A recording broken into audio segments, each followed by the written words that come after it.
Bună, dragii mei! Bine ați venit, bine ați revenit! Eu sunt Meme și, ca de obicei, încep astăzi prin a vă reaminti cât de minunați sunteți. Fac o citire pentru a vedea care este energia momentului prezent. De ce? Pentru că de la zi la zi totul se schimbă. Timpul, așa cum îl știm noi, nu există ca și concept liniar. Timpul este dinamic și totul se petrece în același moment prezent. Este ca și când, să spunem, ca să înțelegeți voi exact la ce mă refer aici, am trăit în linii temporale diferite, în realități diferite, dar nu în care aici sunt adult și acolo sunt copil. Nu. Sunt la aceeași vârstă, dar în realitate diferită. Am un alt rol, joc un alt joc. Ceva de genul acesta. Timpul, după cum spuneam, nu există, tocmai de aceea citirile sunt dinamice și în fiecare zi ne arată potențialul cel mai apropiat de manifestarea colectivă. De ce? Pentru că suntem toți interconectați, indiferent de situațiile dedicate, unice pe care le avem în viața noastră. La bază este aceeași durere sau poate aceeași provocare sau poate aceeași bucurie. Să vedem despre ce este vorba. Pentru voi astăzi, la nivel de relație, la nivel de plan material, la nivel de plan emoțional și medical. Am avut acum ceva timp un comentariu răutăcios de la cineva care îmi vorbea despre partea medicală și de unde știu eu lucrurile. Ei bine, studiez. Am studiat și am mers pe firul istoric, relatat oficial, desigur, al modului în care există medicina în zilele noastre. Medicina înainte de anul 1900 se făcea cam cum se practică sau ar trebui să se practice o viziune holistică. Mergeai la doctor, doctorul îți afla simptomele și căuta cauza de unde vin acestea, dar se uita la corp ca la un întreg. Numai că în 1908-1910, cam așa, a apărut o modificare a modului în care se practică medicina, ceea ce avem astăzi. Puteți citi voi despre asta. Raportul Flexner, un anume nene, Abraham Flexner, cu un anume nene, Rockefeller, au decis să schimbe programa, cu ghilimele de rigoare, educațională medicală. Adică au separat, practic, categoriile sau specializările medicale pentru a trata doar organul afectat, să spunem. De ce? Pentru că a fost un interes major acolo în industria farma, da? Pentru a putea vinde medicamente care, foarte multe dintre ele, s-a dovedit că au la bază multe substanțe toxice. Te duci la doctor pentru ceva, pleci de acolo cu efecte secundare. Nu cred în medicina tradițională foarte mult, încerc să evit pe cât de mult pot, pentru că am înțeles că mintea mea este cea care mă îmbolnăvește, atât cât pot, desigur. Nu vă spun să nu mergeți la doctor, vă spun să vă căutați în primul rând în voi răspunsurile. Sunteți într-adevăr foarte mulți dintre voi ajunși la o vârstă cu diferite afecțiuni medicale, însă corpul nostru este un computer supra-inteligent, super inteligent, care știe să dea comenzile necesare pentru vindecare, atâta vreme cât voi îl ajutați și îl susțineți din exterior, dar cât se poate de natural. Mă tot documentez, citesc despre plante, despre lucruri, cum am putea să le facem și îmi dau seama că da, sunt toate un foarte bun remediu la care putem apela, dar totul este la noi în cap. Bun. Ca să lămuresc și acest capitol important, sunt hotărâtă să scot elefanții din dulap și să demontez așa toate credințele plantate acolo în conștientul nostru, pentru că eu când m-am născut, mi-am învățat numele, am învățat câți ani am, dar nu aveam certitudinea, nu? Așa am învățat eu, că am 1, 2, 3 ani, am învățat unde locuiesc, am învățat că trebuie să merg la grădiniță, la școală, că mama lucrează, că tata lucrează și așa mai departe. Eu am învățat cum este viața, dar nu știu cum este viața cu adevărat.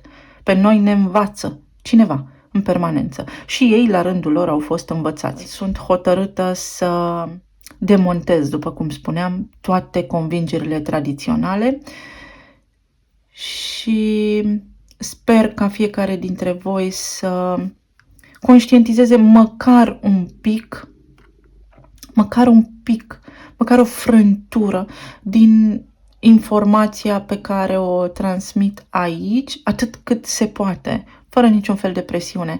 Mi-a spus cineva, de multe ori nu te înțeleg. Ok, este în regulă. Poate azi nu, poate mâine nu, poate peste o săptămână da, sau poate deloc și este în regulă și așa. Însă, cu toate astea, puteți începe voi să vă autoeducați, să vă găsiți răspunsurile așa cum le puteți voi înțelege. Ce nu înțeleg îmi creează disconfort, probabil, și tocmai de aceea atac. Așadar, pentru cei care nu mă înțelegeți, nu atacați. Vă atacați pe voi, nu pe mine. Să vedem primul mesaj pentru voi astăzi. Pace. Să îți găsești pacea interioară. 26. Ce interesant. Înalta preoteasă și îndrăgostiții. Să știi, om drag, că în fiecare zi, în fiecare moment, în fiecare secundă, că tot am vorbit despre timp, ai puterea să alegi ceea ce vrei să faci cu viața ta. Că lumea în care trăim se schimbă, poate mulți dintre voi știți, poate mulți dintre voi nu știți, dar va fi foarte important să nu fim luați prin surprindere. Și încă o informație foarte importantă, încercați să vă protejați copiii, încercați să fiți discreți în această direcție, pentru că, ca întotdeauna în istorie, moștenitorii sunt targetați, vizați. Da.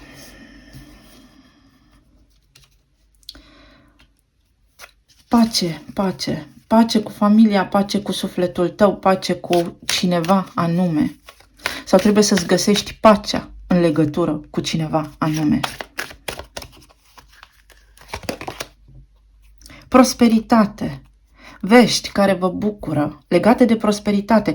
Ce interesant! Vedeți, unii creatori de artă sau unii creatori în zona aceasta mistică, ocultată. Ocult înseamnă necunoscut.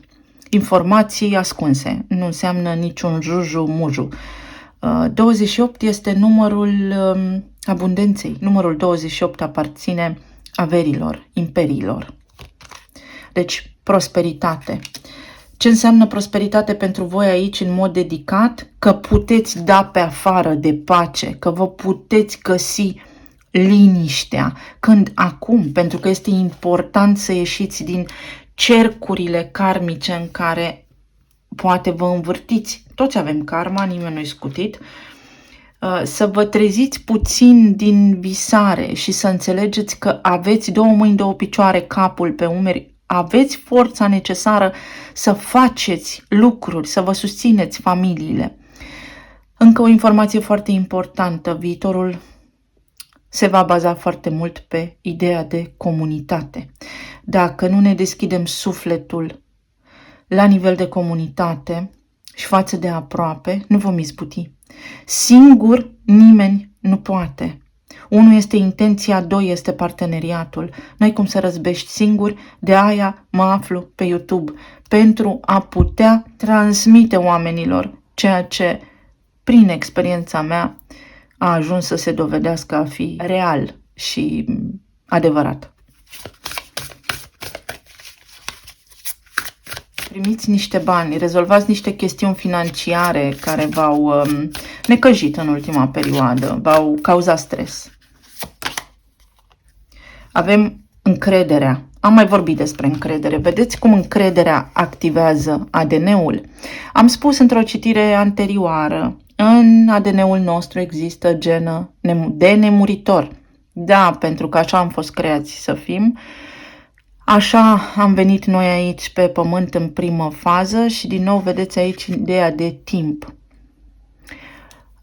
Nu știm să ne activăm gena aceea pentru că a fost evident modificată genetic, dar dincolo de toate aceste informații Atunci când ai încredere în tine și în suveranitatea ta și în puterea neamului tău, care nu vorbește doar despre familia din care faci parte, ci din neamul tău ancestral, din neamul tău extins, din versiunile noastre anterioare, din geneză, da? Te poți mișca, poți conștientiza cât ești de puternic.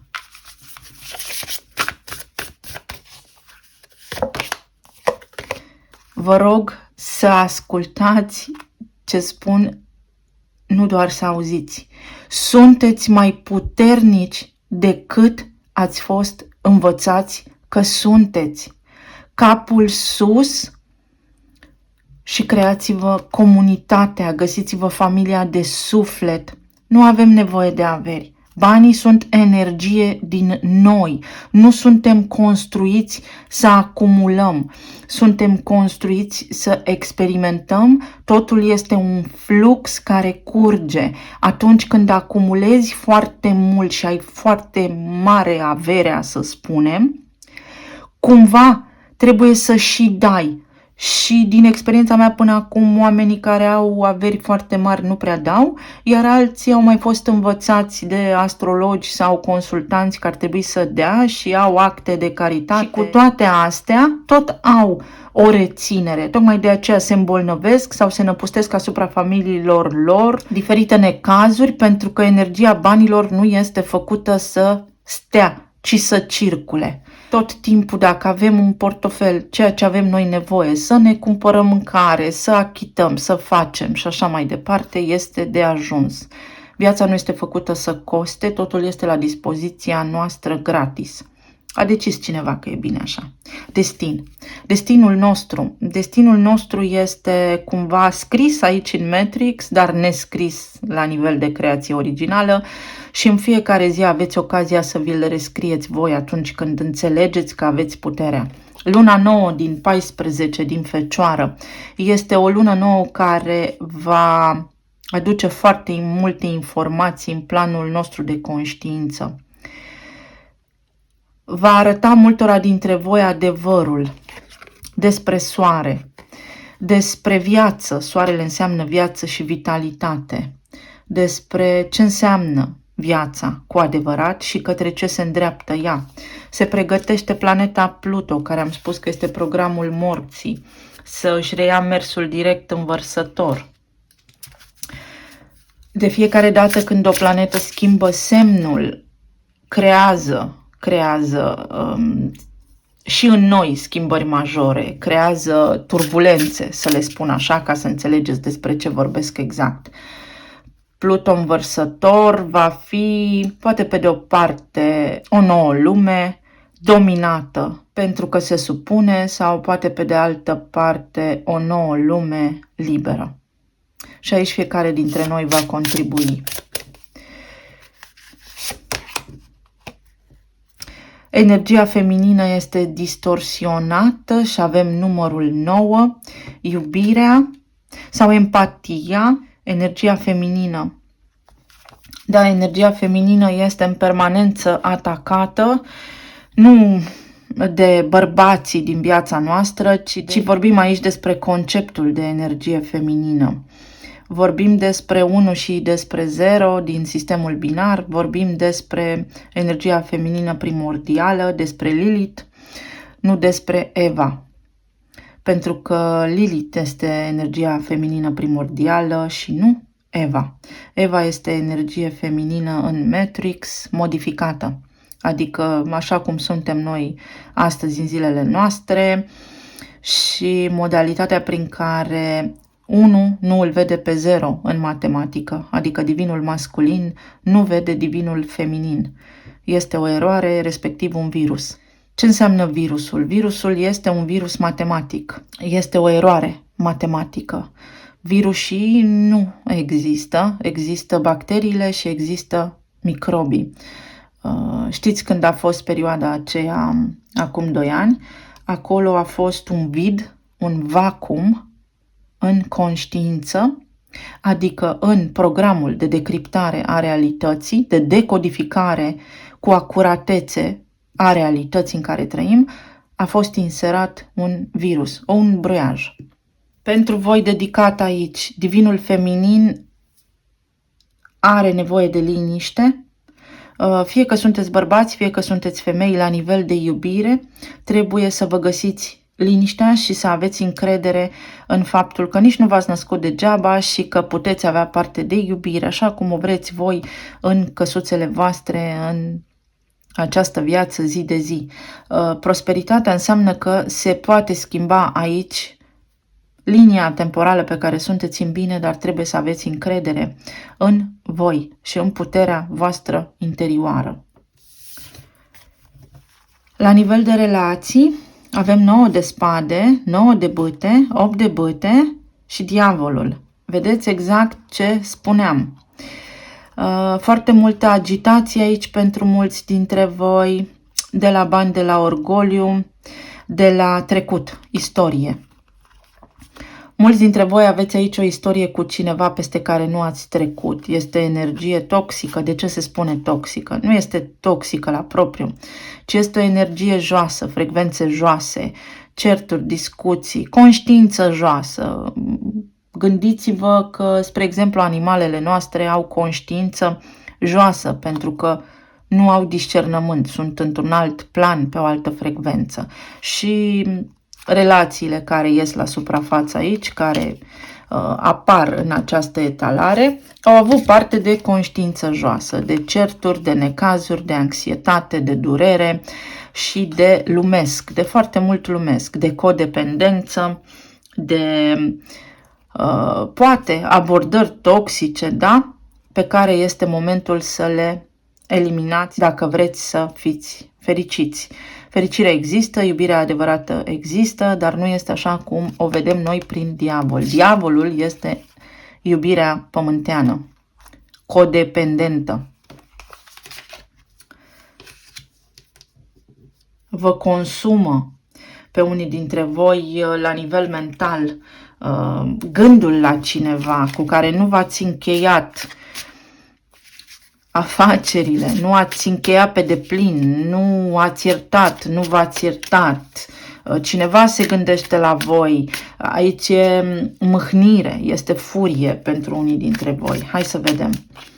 Ce spune 9 de spade pentru cei singuri? Faetonul, este vremea să mergi mai departe. Este vremea să-ți găsești liniștea, să-ți accepti viața așa cum este ea, pentru că poți avea parte de iubire atunci când și tu te iubești pe tine, când lași în urmă trecutul și îți găsești liniștea. Pentru cei care sunteți în relații de cuplu stabile, 2 de bâte, niște planuri, părerea mea și părerea ta. Uite, astăzi este aici o discuție, asta cred eu, asta crede partenerul meu. Ce alegem, ce facem. Nu ajungeți acolo la un numitor comun, nu coincid părerile voastre, tot la voi acolo a apărut justiția. Și trebuie să vă calmați, trebuie să vă împăcați, trebuie să armonizați, da, discuția într-o formă sau alta. Sau mai poate fi că vă gândiți la partenerul vostru care are niște provocări și pe care vreți să-l ajutați, nu susțineți pe nimeni cu stres. Stresul este o energie joasă, care vă și îmbolnăvește de altfel pentru că secretați cortizol și adrenalină. Pentru cei separați, aveți 8 de spade, un blocaj mental. Nu înțeleg de ce s-au întâmplat lucrurile așa. S-au întâmplat pentru că, uite, pentru unii dintre voi trebuie să aveți încredere în evenimentele care s-au desfășurat în viața voastră și să vedeți că poate ați fost ocrotiți, însă ego-ul, mintea și așa mai departe nu vă permite de fapt să vedeți că acum, prin ceea ce vi s-a întâmplat, ați fost protejați pentru a nu ajunge în alt punct și mai anevoios și mai neplăcut din viața voastră în respectiva relație pentru unii dintre voi. Iar pentru alții dintre voi nu este vorba despre voi aici, ci despre oamenii de care voi v-ați despărțit, care au blocaje la nivel mental, sunt în conștiință joasă și atunci voi, vibrând mai înalt, pe o frecvență superioară acestora, nu mai aveți cum să aveți un drum împreună. Tot pentru voi aici a ieșit o regină de spade, a ieșit o discuție care nu se întâmplă sau dacă s-ar întâmpla, ți-aș spune eu exact ce simt, te-aș muștrului, ți-aș reproșa chiar. Tocmai de aceea apare 9 de bâte. 9 de bâte pentru cei singuri spune în felul următor. Nu-ți pierde curajul, nu-ți pierde încrederea, că poți avea pe cineva alături de tine în viața asta. Pentru cei căsătoriți, regele de bâte. Cineva își impune voința aici, ori voi, ori partenerul vostru și atunci, sau poate amândoi, deodată. Hai să facem așa? Nu, facem așa. Uite, discuțiile astea mici sapă acolo la nivel de încredere, sapă acolo la nivel de armonie și de bunăstare în familia voastră și ar trebui eliminate. Sunt discuții care vin pentru a ne testa, pentru a ne ține în vibrație joasă, trebuie să plece. Pentru cei separați avem 10 de monede. Aici voi nu înțelegeți de ce după o perioadă care vi s-a părut, atenție, spun, vi s-a părut vouă că ar fi fost ideală, s-a terminat totul. S-a terminat în primul rând pentru că poate unora dintre voi vi s-a părut sau pentru că poate fiecare dintre voi are o altă linie de destin pe care trebuie să meargă sau voi urmează să întâlniți pe altcineva cu care să intrați într-o relație. În tot cazul, în aceste relații care nu sunt în armonie acum, ceva s-a întâmplat și tocmai de aceea sunteți separați. Rănile respective trebuie nu cicatrizate, nu cauterizate, ci vindecate de la sursă. Pentru alții dintre voi, oamenii la care vă gândiți voi acum și sunteți separați de ei, cred că și-au căutat destinul în altă parte, cred că au pe altcineva în viața lor și atunci voi nu înțelegeți de ce. Regina de cupe și 9 de cupe. Unii dintre ei s-au îndrăgostit, sunt în altă parte și sunt fericiți, iar pentru alții dintre voi nu înțelegeți de ce, deși exista iubire, cel puțin din punctul vostru de vedere acolo, v-ați despărțit.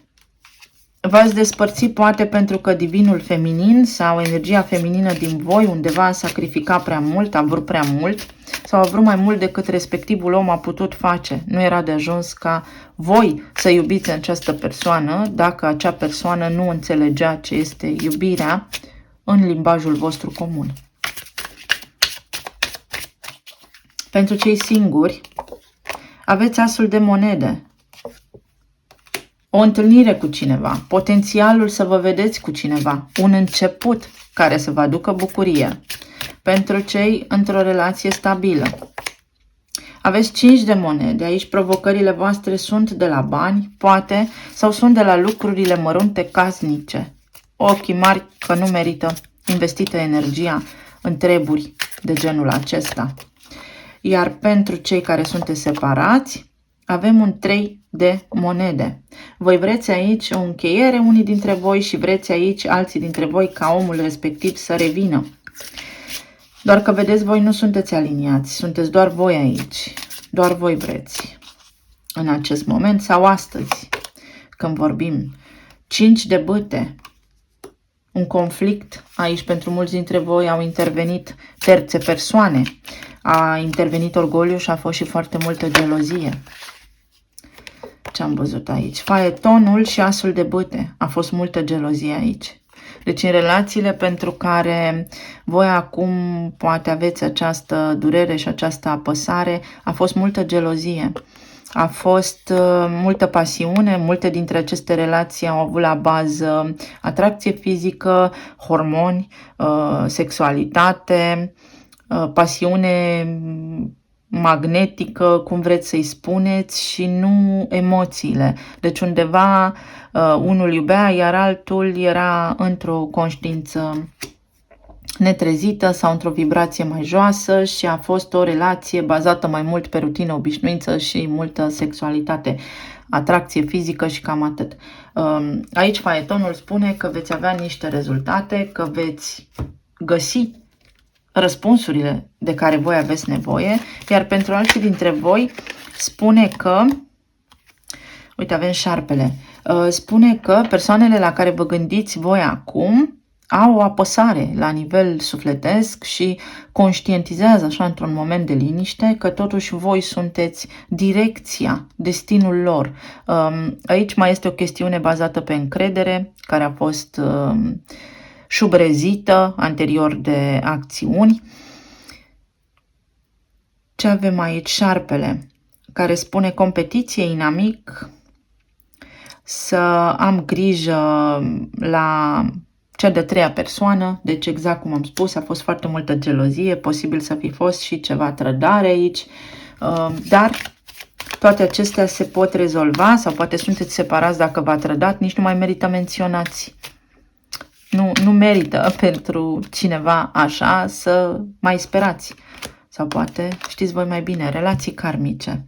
Butoane care au fost apăsate și răni care erau acolo nevindecate și au fost activate de aceste persoane, resentiment, lecții care trebuie învățate, lecția detașării și a codependenței și a iubirii, dar la o vibrație mai înaltă. Pentru foarte mulți dintre voi, dacă sunteți separați, persoanele la care vă gândiți voi și-au învățat lecția. Și da, a fost karma acolo. Cei care sunteți singuri, puteți întâlni pe cineva. Relațiile voastre anterioare au fost karmice și acum, cu lecția învățată, puteți avea parte de un început stabil, dar fără să repetați istoria din trecut. Iar pentru cei care sunteți într-o relație, da, posibil să fiți alături de un suflet pereche, dar care să fie un acord construit pe energie pozitivă și care să vă apese fel și fel de butoane, tocmai pentru ca voi împreună să deveniți mai puternici de la zi la zi. Cei singuri. Cupa. Împlinire și încredere. Bucurie. Puteți cunoaște pe cineva, unii dintre voi chiar veți cunoaște pe cineva care să vă umple cupa, să vină cu bucurie, să vă ofere bucurie, să vă simțiți voi bucuroși și fericiți. Cei într-o relație. Vântul schimbării. Mediul tău înconjurător se schimbă, trece printr-o tranziție, poate partenerul vostru trece prin provocări și voi nu înțelegeți de ce mintea îi stă în altă parte sau voi doi împreună. În ceea ce vă regăsiți astăzi este o schimbare, o tranziție, vă face mai puternici. Încercați să vedeți lucrurile prin plinul paharului. Cei separați, magicianul.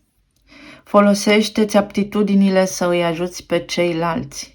Voi ați fost într-o relație karmică cu cineva și v-ați ajutat reciproc să depășiți anumite provocări și să închideți răni, să vindecați răni din trecut și să mergeți mai departe unii dintre voi. Iar pentru o altă categorie, cei care vă regăsiți în acest mesaj, ați atras în viața voastră oameni care nu știu să iubească. Și aici ține de Regina de Spade, pentru că v-a apărut acolo, trebuie să vă trasați niște limite personale, niște granițe personale, să nu vă mai lăsați invadați în spațiul personal de oameni care vin să profite. Nu toți oamenii care trăiesc sunt buni, da, au părți bune, dar nu toți încă s-au trezit, nu toți sunt aliniați la aceeași vibrație cu voi, poate. O carte generală. Apa. Multe elemente de apă aici, lună în semn de apă, ascendent în semn de apă, semne de apă și semnele complementare lor, de pământ. Emoțiile sunt într-un punct culminant. Da, emoțiile sunt într-un punct culminant. S-ar putea ca cei care sunteți separați să aveți parte de o surpriză de la persoanele acestea care să dea buzna așa printr-un mesaj, printr-un telefon, prin știu eu ce fel de acțiuni și să vă zică vrute și nevrute, respectiv să vă împărtășească iubirea sau să vă spună cuvinte frumoase de iubire, iar voi acum va trebui să vă păstrați discernământul și să vedeți exact că s-ar putea să vină din alte surse decât iubire sau să fie copleșiți în vreo situație personală de viață și să vedeți exact despre ce este vorba ca să nu intrați din nou în ciclul karmic. Dacă vreți să o luați de la început, să o luați pe curat. Mai evoluați, iar pentru ceilalți, cei singuri, vă puteți îndrăgosti clar, veți avea șansa să simțiți acei fluturi în stomac, iar cei care sunteți în relație deja stabilă, aici este o încărcătură emoțională, o istorie de-a voastră în care s-au acumulat niște lucruri, mai bine faceți o plimbare împreună, nu știu, vă spuneți, dar frumos ce aveți de spus acolo și nu orgolios, pentru că și voi și partenerii voștri aveți deopotrivă, dar fiecare pe ale lui, în suflet acumulate poveri, să spun așa, și n-ar trebui să vă certați din această privință. Să vedem mai departe pe planul emoțional, pe planul material. Avem regele de monede, 9 de monede, împărăteasa și regina de cupe. La nivel material veți avea o reușită. Unii la serviciu să știți că veți fi promovați sau puteți să faceți rost de niște bani sau să primiți o funcție mai bună, să vă schimbați serviciul. Alții dintre voi cu o proprietate ies așa cum vă doriți voi, nu știu ce vreți să faceți voi acolo în casă. Alții dintre voi cu stima de sine veți sta foarte bine, să mergeți la un interviu. Aici sunt și antreprenori care reușesc acum să evolueze în afacerile lor. Pentru alții dintre voi aveți o reușită la nivel financiar despre care încă nu știți, vedeți?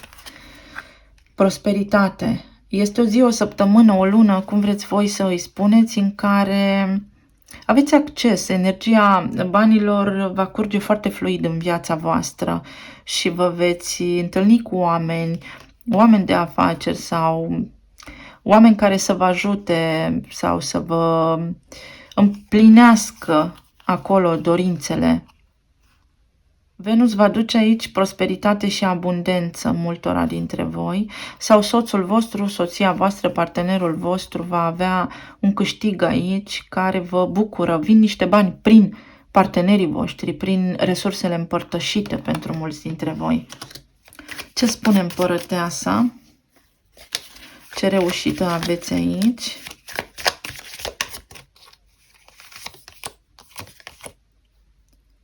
Pajul de bâte. O șansă, o ocazie de nicăieri. Ceva neașteptat va duce aici prosperitate. Un as de monede. Un contract de muncă, o casă nouă, vindeți ceva, faceți o achiziție, vin niște bani despre care nu vă așteptați, da? Care nu vă așteptați să vină, de fapt. Vin niște bani pe care nu îi așteptați, nici măcar nu vă gândeați voi la această posibilitate. Un serviciu nou pentru foarte mulți dintre voi. Și aici avem regele de bâte, o promovare pentru foarte mulți dintre voi, o reușită care vă dă foarte mare încredere să mergeți mai departe. Puteți porni la drum, aici sunt niște instituții, o entitate juridică aici pe care o puteți forma acum. Reușită. La nivel emoțional avem 3 de monede, roata, justiția și 6 de bâte. Vedeți cum la nivel emoțional, dacă vă echilibrați și în loc să lăsați lacrimile să vă cuprindă, lăsați de fapt încrederea să vă cuprindă, veți avea un răspuns la toate provocările voastre. La nivel emoțional veți simți că aveți sprijin din partea oamenilor, din partea comunității în care trăiți.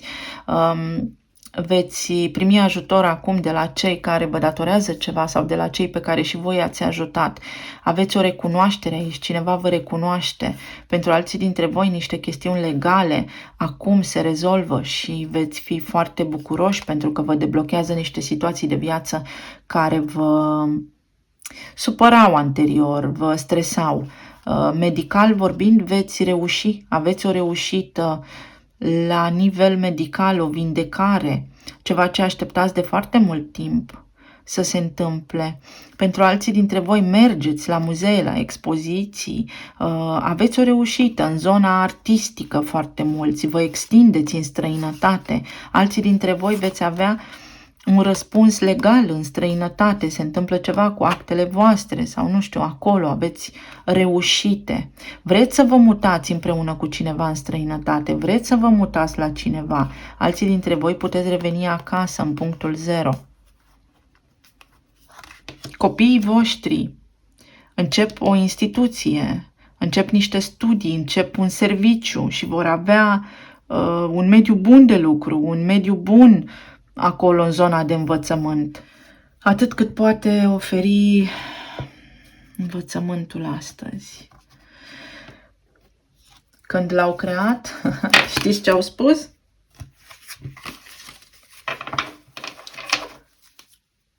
La baza educației de astăzi stă următoarea afirmație, o puteți găsi și voi pe internet. Nu am nevoie de oameni care să gândească, am nevoie de oameni care să muncească. Pentru asta a fost făcută școala. Pentru că cei bogați aveau acces la educație, dar la educația care să-i facă și mai bogați. Ce aduce 3 de monede aici? Eremitul. Aduce o conștientizare, aduce liniște. Liniște. Eremitul în sinea sa caută și liniște. Roata ce aduce? 4 de bâte. O bucurie, o relație, o conștientizare de aici, a cuiva, va duce pe cineva înapoi. Sunteți văzuți, sunteți recunoscuți, cineva vă bagă în seamă, copiii voștri sunt bine. Justiția? Aduce roata. O șansă. Veți avea o șansă. Cei care aveți condiție medicală precară acum sau aveți provocări, aveți o șansă. Nu vă dați bătuți. Și 6 de bâte, 8 de spade. Posibilitatea să vă descurcați acolo unde înainte nu puteați. Eliminarea blocajelor. Și aici avem pajul de bâte. Peste tot a fost pajul de bâte. Curajul, acțiunea. Vă veți putea mișca liberi. Talismanele.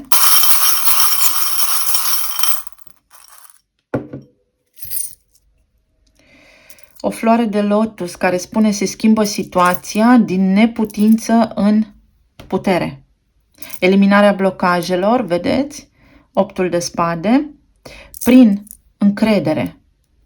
Se dezgheață o situație. Aveți 2 ok. Aveți de unde alege. Și veți discuta, veți avea foarte multe discuții. Atenție pentru alții dintre voi că alergați după 2 iepuri și să nu se întâmple ca în zicală, să nu prindeți niciunul. Unii dintre voi va trebui să renunțați la ceva și să mergeți în altă direcție. La nivel de relație veți primi aprecieri. Se întâmplă niște lucruri bune acolo pentru voi. Uite, voi și partenerul vostru. Voi și cineva cu care vă sincronizați, gândiți la fel. Să nu aveți dubii, spune acest talisman, pentru că ceea ce trebuie să se întâmple sau ceea ce se întâmplă în viața voastră este potrivit pentru ca voi să evoluați. Nu mergem niciodată înapoi. Nu există regres, doar evoluție. Ce este al tău este pus deoparte. O inimă plină aici. Cu familia voastră, cu ai voștri copii. Tensiuni. Tensiunea arterială poate fi provocări la stomac pe care le puteți acum vindeca. Steaua. O direcție care se schimbă, vindecarea, și o veți vedea. Voi știți unii dintre voi că se întâmplă niște lucruri bune pentru voi aici. Iubirea. Vedeți iubirea. Nu vă scapă printre degete. Cine trebuie să plece, să plece. Cine trebuie să rămână, rămâne. Și eu. Eu în franceză. Și eu. Vedeți cum este? Se uită în oglindă. Alții dintre voi veți spune, o interjecție, o surpriză. Sau ca în spaniolă, he, bucurie. Bucurie, că așa se scrie, ja, ha, o bucurie. Râdem de bucurie, ne întâlnim undeva la o petrecere, râdem, aveți o bucurie, vești care vă bucură. Pentru alții dintre voi, etaj, urcați, vă descurcați, pe scară ierarhică, pe scară socială, urcați o treaptă, ieșiți dintr-o situație, vedeți lumina. Da, este o schimbare de destin aici, să știți, pentru foarte mulți dintre voi care vă bucură. Uitați-vă foarte înțelept la situațiile voastre de viață și luați partea plină acolo a paharului. Eu vă mulțumesc tare mult pentru astăzi, dragii mei, sper să fiți bine. Atenție, v-am spus, la tensiunea arterială și să știți că pe foarte mulți dintre voi văd că vă cam dor articulațiile. Un picuț de mișcare este necesar aici, să pune sângele în mișcare. Sper să fiți bine, sănătoși și să ne reauzim cu bine și data viitoare. Vă îmbrățișez. Pa, pa!